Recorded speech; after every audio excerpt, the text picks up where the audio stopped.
السلام عليكم ورحمة الله وبركاته. أهلا بحبايبنا، ازيكم عاملين ايه؟ عايزة أقول لكم إن الساعة دلوقتي 3 ونص، وأنا وماما 3 ونص الفجر. أنا وماما الساعة 3 ونص الفجر بنعمل ايه في الشارع؟ احنا مش في الشارع أصلا، احنا في المطار. بنعمل في المطار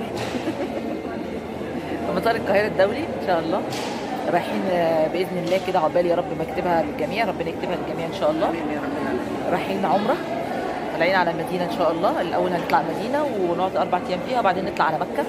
فالرحله السنه اللي فاتت كنت انا وماما وانا وحماتي وزوجي. الرحله السنه دي انا وماما ومحمد اخويا وبرده زوجي. بس عشان ايه يبقى الرحله ماما معايا بقى مره، يعني حاجه كده ايه. بصراحه ما شاء الله ربنا مسهلها لغايه دلوقتي الحمد لله. حبايبي يا رب، ولا الحبايب. احنا طيارتنا الساعه 4 ونص، هنتحرك 5 على ما نركب يعني، وكده تتحرك الساعه 5 او 5 او 10 مثلا على حسب يعني. الساعه 5 و10 بس. فاحنا دلوقتي في المطار قاعدين لسه في الانتظار على ما تيجي ميعاد الطياره ويعبوا الشنط بتاعتنا والحاجه. فربنا يا رب يكتبها للجميع. طبعا هصور لكم بقى كل حاجه. النهارده هنركب الصبح يعني، فان شاء الله ان شاء الله نعرف نصور في الشارع، يعني نعرف نصور بالشباك. شارع فيلم الطياره. الصراحه الرحله السنه اللي فاتت كانت جميله وكل حاجه. السنه دي اجمل لان احنا طالعين طيران سعودي، مش طالعين طيران مصري. السنه اللي فاتت كان جميله. احنا ما بنقولش حاجه الطيران المصري، بس الطيران السعودي افخم وانضف.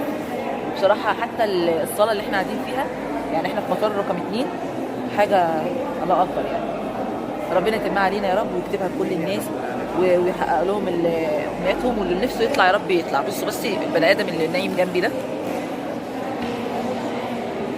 جاي من الشغل، وطبعا هلكانين وطول النهار بنعمل وجايين من السويس، فتحس ان هو نايم اكلينيكيا.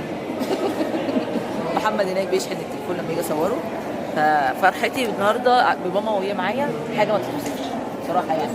يا رب يا رب الله معاك يا رب، عقبال الجميع كده ويطلعوا صحبه، وان شاء الله ان شاء الله اختي وام معاذ الاثنين يطلعوا حج مع بعض بجوازهم بقى، عشان يبقى معاهم محل، او انا معاهم طبعا اكيد يعني ان شاء الله.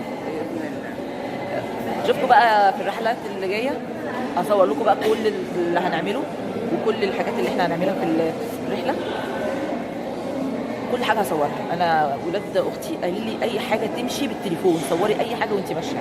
فنوصل الاول المطار، نوصل الاول مدينه، وبعدين نوصل الفندق واشوف هعمل ايه.